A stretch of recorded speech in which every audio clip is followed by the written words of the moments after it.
Welcome to your mission. आज आम कलिंग युद्ध एवं मौर्य शासन व्यवस्था उपरे केतोटी इंपोर्टाट क्वेश्चन डिस्कसन करबा जहाँकि तुम एग्जाम पॉइंट ऑफ व्यू बहुत इंपोर्टाट।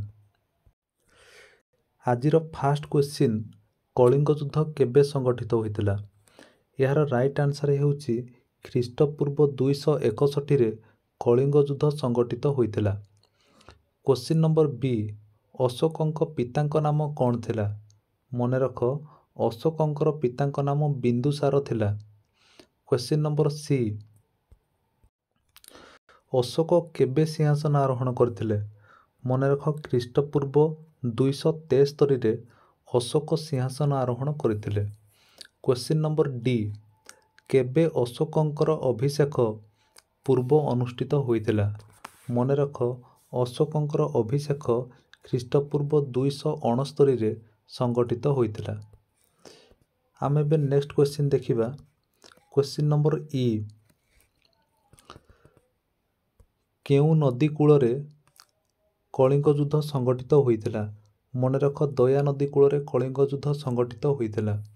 क्वेश्चन नंबर एफ, केउ शिलालेखरे कलिंग युद्ध वर्णना करा जाइछि? मने रख, त्रयोदश शिलालेखरे कलिंग युद्ध विषय रे वर्णना करा जाइछि। एही शिलालेखटी वर्तमान पाकिस्तान रो शाहबाजगढ़ी ठारे अवस्थित। क्वेश्चन नंबर जी, कलिंगर राजधानी कौन थिला? मने रख, कलिंगर राजधानी नाम थिला तोसाली। क्वेश्चन नंबर एच, केउ बौद्ध सन्यासी अशोकंकु बौद्ध धर्म रे दीक्षित करथिले? मने रख, उपगुप्त नामक जने बौद्ध सन्यासी थिले, से अशोकंकु बौद्ध धर्म रे दीक्षित करथिले। क्वेश्चन नंबर आई, केउठारे तृतीय बौद्ध सम्मिलनी आयोजित होइतिला? मने रख, तृतीय बौद्ध सम्मिलनी पाटलिपुत्र ठारे आयोजित होइतिला। क्वेश्चन नंबर जे, चंद्रगुप्त मौर्यंकर राज्य शासन संपर्क रे केउ उपादान रु जना पड़ी थाए?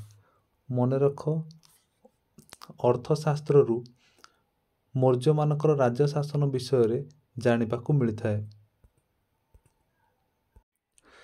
क्वेश्चन नंबर के, अष्टादश तीर्थ केउ सम्राटंक राजदरबार रे स्थान पाइथिले? मने रख, अष्टादश तीर्थ चंद्रगुप्त मौर्यंकर राजदरबार रे स्थान पाइथिले। क्वेश्चन नंबर एल, पाटलिपुत्र रे पौर शासन निमंते केते गोटी विभाग गठन करा जाइथिला? मने रख, 6 गोटी विभाग गठन करा जाइथिला।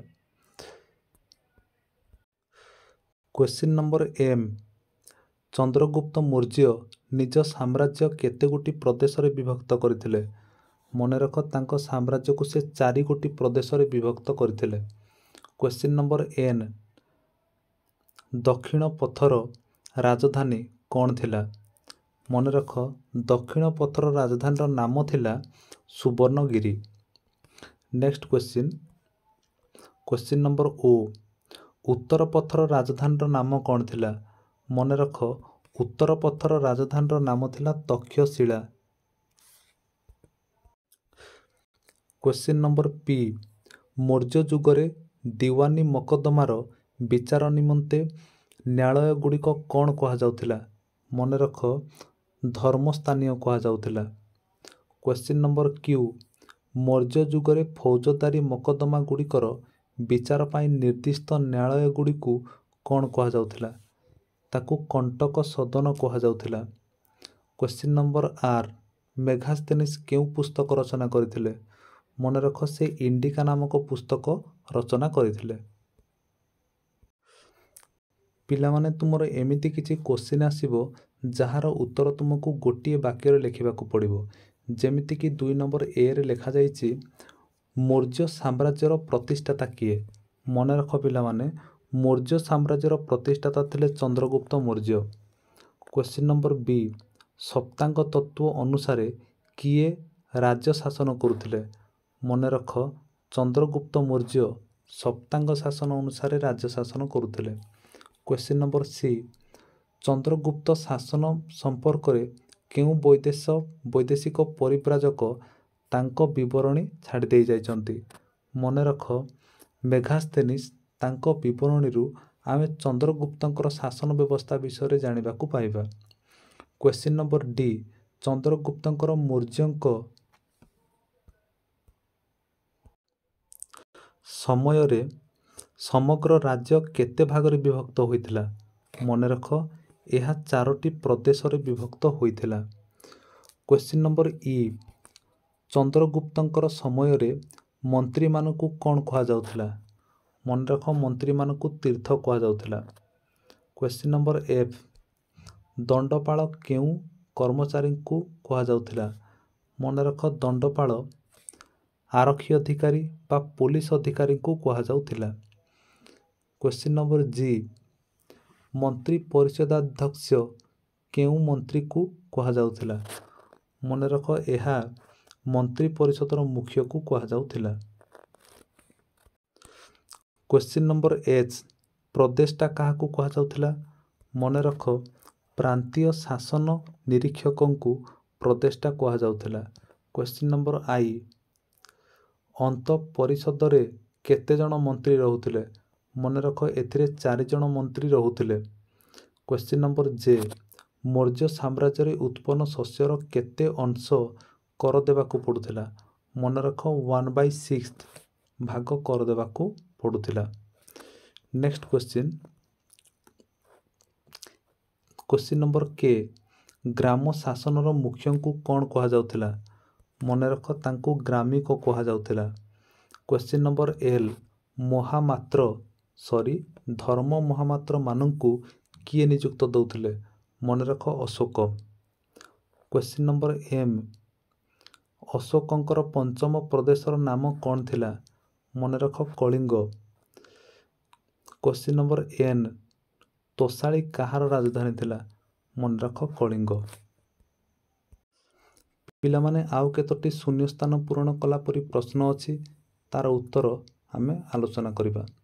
ଯେମିତିକି ଏ, ଅଶୋକଙ୍କର ରାଜ୍ୟାଭିଷେକର ଡ୍ୟାସ୍ ବର୍ଷରେ କଳିଙ୍ଗ ଯୁଦ୍ଧ ହୋଇଥିଲା? ମନେ ରଖ, 8 ବର୍ଷରେ, ଅଶୋକଙ୍କର ରାଜ୍ୟାଭିଷେକର 8 ବର୍ଷ ପରେ କଳିଙ୍ଗ ଯୁଦ୍ଧ ହୋଇଥିଲା। କ୍ୱେଶ୍ଚିନ୍ ନମ୍ବର ବି, ଖ୍ରୀଷ୍ଟପୂର୍ବ ଡ୍ୟାସ୍ରେ ଅଶୋକଙ୍କର ରାଜ୍ୟାଭିଷେକ ଉତ୍ସବ ପାଳିତ ହେଉଥିଲା? ମନେ ରଖ, ଖ୍ରୀଷ୍ଟପୂର୍ବ 269ରେ ଅଶୋକଙ୍କର ରାଜ୍ୟାଭିଷେକ ଉତ୍ସବ ପାଳିତ ହୋଇଥିଲା। କ୍ୱେଶ୍ଚିନ୍ ନମ୍ବର ସି, ତ୍ରୟୋଦଶ ଶିଳାଲେଖ ଡ୍ୟାସ୍ ଠାରେ ଅବସ୍ଥିତ? ମନେ ରଖ, ଏହି ଶିଳାଲେଖଟି ଶାହାବାଜ ଗଡ଼ିଠାରେ ଅବସ୍ଥିତ। କ୍ୱେଶ୍ଚିନ୍ ନମ୍ବର ଡି, ଡ୍ୟାସ୍ଙ୍କ ଠାରୁ ଅଶୋକ ବୌଦ୍ଧ ଧର୍ମ ଗ୍ରହଣ କରିଥିଲେ? ମନେ ରଖ, ଅଶୋକ ଉପଗୁପ୍ତ ନାମକ ଜଣେ ବୌଦ୍ଧ ସନ୍ନ୍ୟାସୀଙ୍କ ଠାରୁ ବୌଦ୍ଧ ଧର୍ମରେ ଦୀକ୍ଷିତ ହୋଇଥିଲେ। କ୍ୱେଶ୍ଚିନ୍ ନମ୍ବର ଇ, ମୌର୍ଯ୍ୟ ଶାସନରେ ଡ୍ୟାସ୍ ଥିଲେ ଶାସନର କେନ୍ଦ୍ରବିନ୍ଦୁ? ମନେ ରଖ, ରାଜା। କ୍ୱେଶ୍ଚିନ୍ ନମ୍ବର ଏଫ୍, ଡ୍ୟାସ୍ ଥିଲେ ସୀମାନ୍ତ ସୁରକ୍ଷା ବାହିନୀର ମୁଖ୍ୟ? ମନେ ରଖ, ଅନ୍ତପାଳ ହେଉଛନ୍ତି ସୀମାନ୍ତ ବାହିନୀର ମୁଖ୍ୟ ଥିଲେ। କ୍ୱେଶ୍ଚିନ୍ ନମ୍ବର ଜି, ଡ୍ୟାସ୍ ଦେୱାନୀ ମକଦ୍ଦମାର ବିଚାର କରୁଥିଲେ? ମନେ ରଖ, ବ୍ୟବହାରିକ, ସେ ଦେୱାନୀ ମକଦ୍ଦମାର ବିଚାର କରୁଥିଲେ। କ୍ୱେଶ୍ଚିନ୍ ନମ୍ବର ଏଚ୍, ଡ୍ୟାସ୍ ଫୌଜଦାରୀ ମକଦ୍ଦମାର ବିଚାର କରୁଥିଲେ? ମନେ ରଖ, ପ୍ରଦେଷ୍ଟା ଫୌଜଦାରୀ ମକଦ୍ଦମାର ବିଚାର କରୁଥିଲେ। କ୍ୱେଶ୍ଚିନ୍ ନମ୍ବର ଆଇ, ଡ୍ୟାସ୍ ଗୁପ୍ତଚର ଭାବେ କାର୍ଯ୍ୟ କରୁଥିଲେ? ମନେ ରଖ, ସଂସ୍ତକ କିମ୍ବା ସଞ୍ଚରକ ଏମାନେ ଗୁପ୍ତଚର ଭାବରେ କାର୍ଯ୍ୟ କରୁଥିଲେ। କ୍ୱେଶ୍ଚିନ୍ ନମ୍ବର ଜେ, ଚନ୍ଦ୍ରଗୁପ୍ତଙ୍କ ସମୟରେ ପାଟଳୀପୁତ୍ର ଥିଲା ଡ୍ୟାସ୍ର ରାଜଧାନୀ? ମନେ ରଖ, ସେତେବେଳେ ପାଟଳୀପୁତ୍ର ଥିଲା ପ୍ରାଚ୍ୟର ରାଜଧାନୀ। କ୍ୱେଶ୍ଚିନ୍ ନମ୍ବର କେ, ତକ୍ଷଶିଳା ଥିଲା ଡ୍ୟାସ୍ର ରାଜଧାନୀ? ମନେ ରଖ, ତକ୍ଷଶିଳା ହେଉଛି ଉତ୍ତରାପଥର ରାଜଧାନୀ ଥିଲା। କ୍ୱେଶ୍ଚିନ୍ ନମ୍ବର ଏଲ୍, ସୁବର୍ଣ୍ଣଗିରି ଥିଲା ଡ୍ୟାସ୍ର ରାଜଧାନୀ? ମନେ ରଖ, ସୁବର୍ଣ୍ଣଗିରି ହେଉଛି ଦକ୍ଷିଣ ପଥର ରାଜଧାନୀ ଥିଲା। କ୍ୱେଶ୍ଚିନ୍ ନମ୍ବର ଏମ୍, ପ୍ରଦେଶଗୁଡ଼ିକୁ କେତେଗୁଡ଼ିଏ ଡ୍ୟାସ୍ରେ ବିଭକ୍ତ କରାଯାଇଥିଲା? ମନେ ରଖ, ଏହାକୁ କେତେଗୁଡ଼ିଏ ବିଷୟରେ ବିଭକ୍ତ କରାଯାଇଥିଲା। କ୍ୱେଶ୍ଚିନ୍ ନମ୍ବର ଏନ୍, ଶାସନ କ୍ଷେତ୍ରରେ ସ୍ଥାନିକଙ୍କୁ ଡ୍ୟାସ୍ ନାମକ କର୍ମଚାରୀ ସାହାଯ୍ୟ କରୁଥିଲେ? ମନେ ରଖ, ଗୋପ ନାମକ ଜଣେ କର୍ମଚାରୀ ସାହାଯ୍ୟ କରୁଥିଲେ। କ୍ୱେଶ୍ଚିନ୍ ନମ୍ବର ଓ, ସମାହର୍ତ୍ତାମାନେ ଡ୍ୟାସ୍ଙ୍କ କାର୍ଯ୍ୟକୁ ତଦାରଖ କରୁଥିଲେ। ମନେ ରଖ, ସ୍ଥାନିକମାନଙ୍କର କାର୍ଯ୍ୟକୁ ସମାହର୍ତ୍ତାମାନେ ତଦାରଖ କରୁଥିଲେ। କ୍ୱେଶ୍ଚିନ୍ ନମ୍ବର ପି, ଅଶୋକଙ୍କ ସମୟରେ ଡ୍ୟାସ୍ ମାନେ ରାଜସ୍ୱ ଆଦାୟ କରୁଥିଲେ। ମନେ ରଖ, ରାଜୁକମାନେ ରାଜସ୍ୱ ଆଦାୟ କରୁଥିଲେ ଅଶୋକଙ୍କ ସମୟରେ।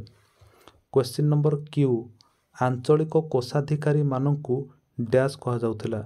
ମନେ ରଖ, ଯୁକ୍ତ କୁହାଯାଉଥିଲା। ପିଲାମାନେ, ଆମେ ନେକ୍ସଟ କ୍ଲାସ୍ରେ ଏହି ଟପିକ୍ର ଯେତିକି ଇମ୍ପୋର୍ଟାଣ୍ଟ 2 ମାର୍କିଆ ଏବଂ 3 ମାର୍କିଆ କ୍ୱେଶ୍ଚିନ୍ ଅଛି ତାହା ଡିସ୍କସନ୍ କରିବା। Okay, thank you.